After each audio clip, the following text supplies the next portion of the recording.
नहीं नहीं, अब तो घर में झगड़े के आपने सारे रास्ते बंद कर दिए। आप अकेले रहते हैं मुख्यमंत्री निवास में, ना पत्नी ना बच्चे, कोई साथ में नहीं रहता है। मैं लगभग 8 साल उज्जैन विकास प्राधिकरण का अध्यक्ष रहा, 4 साल मध्य प्रदेश टूरिज्म कॉरपोरेशन का अध्यक्ष रहा, फिर मैं 2013 से विधायक और फिर 2020 से 2024 तक शिक्षा मंत्री, 23 तक। तो मेरे परिवार से मुझे सपोर्ट ज़रूर मिलता है शुरू से कि सरकारी पदों पे आप रहें, तो मुझे सरकारी बंगले में परिवार कभी आते नहीं है। उन्होंने कहा आपको पूरी छूट है, और ये तो माननीय मोदी जी का आदर्श है। उनके भाई भतीजे कौन रहते हैं, वो सीएम हाउस में भी नहीं रहते थे, आज भी नहीं रहते हैं।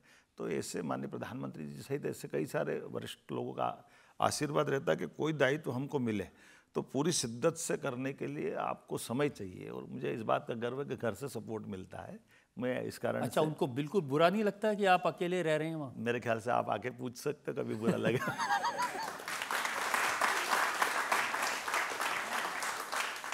मैंने आपकी डिग्रियां देखी हैं जी, लॉ की भी, बीए की भी, आपने डॉक्टरेट भी की।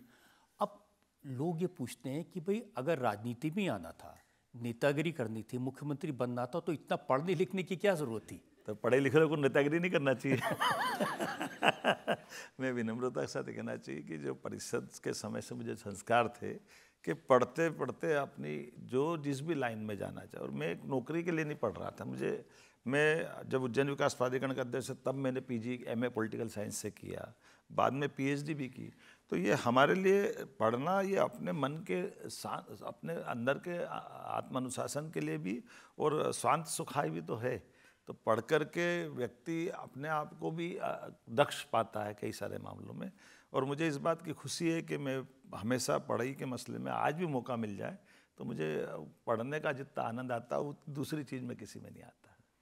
और लिखते भी आप?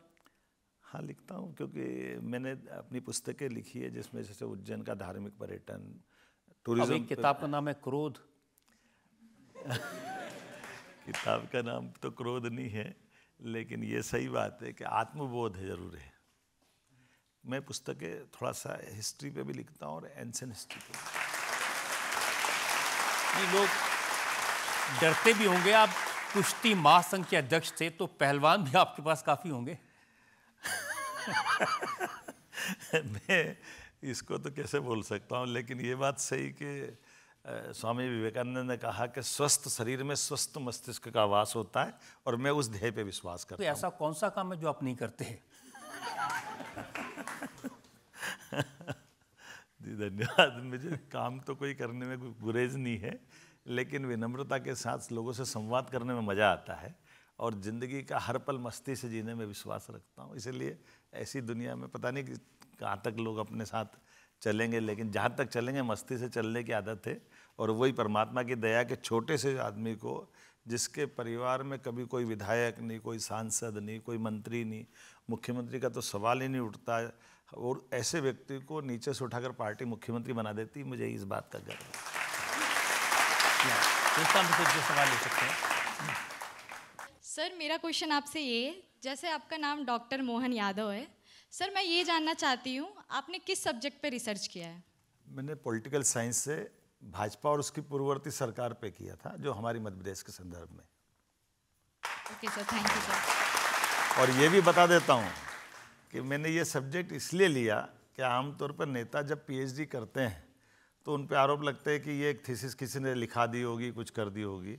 हमने कहा ऐसा विषय रखें कि जिसको नींद में भी पूछो तो बता दे कि भाजपा की पूर्ववर्ती सरकार है, कब कब बनी, इसलिए ये भाजपा में जो मीडिया कर्मी है उनका क्या रोल था, इस पर भी आपने थीसिस लिखा है? जी, मुझे इस बात की खुशी है। आप छुपा रहे हैं ये बात? नहीं। मैंने मीडिया कर्मी का अनुशीलन पे लिखा था, और वो भाजपा उसकी पूर्ववर्ती सरकारों के प्रति दृष्टिकोण पर मीडिया कर्मी का अनुशीलन, वो करीब करीब जैसे दीनदयाल उपाध्याय जी से लेकर हमारी पार्टी के जितने फाउंडर मेंबर या बाद के भी लीडर रहे हैं, वो लिखने पढ़ने वाले रहे। स्वर्गीय भारत रत्न अटल बिहारी वाजपेयी जी की कविता, क्या हार में क्या जीत में, किंचित नहीं भयभीत में, तो ऐसे पढ़ने लिखने वाले जो हमारे दल की विशेषता है, तो मैं उस चीज़ इसलिए सवाल उठता है कि राहुल गांधी आजकल कहते हैं ना कि सारा मीडिया बीजेपी ने खरीद लिया। जाकी रही भावना जैसी, प्रभु मुरीद देखी तिन तैसी, उनको दिन रात चोरी चकारी के अलावा समझ में नहीं आता। चोरों को सारे नजर आते हैं चोर।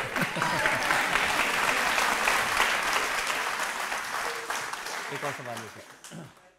मेरा सवाल आपसे है कि आपका एक बयान बहुत वायरल हुआ था, कुश्ती ना हो तो यादव कैसा। ये आपने किस कॉन्टेक्स्ट में कहा था?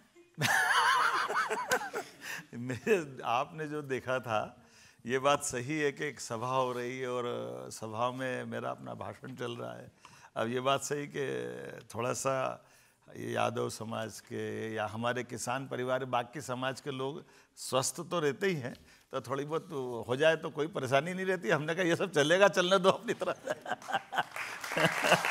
देखिए, आपने कहा था कि अगर कुश्ती ना हो तो यादव कैसा और लाठी ना हो तो यादव कैसा। और ये अखिलेश यादव के इलाके में आप बोल रहे थे।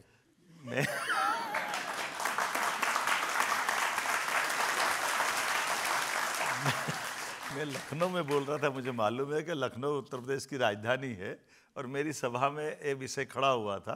तो अब ये तो होता ही है कि कोई ऐसा विषय आ जाए, तो अब ये तो छिपी हुई बात भी नहीं है कि अगर सक्षम लोग, समर्थ लोग, स्वस्थ लोग और ख़ास करके राजनीतिक क्षेत्र में आते हैं तो कुछ कुछ चीज़ें ऐसी होती है, तो मुझे इस बात का गर्व है कि हाँ, यादव लोग सब संभाल लेते, चिंता की कोई बात नहीं।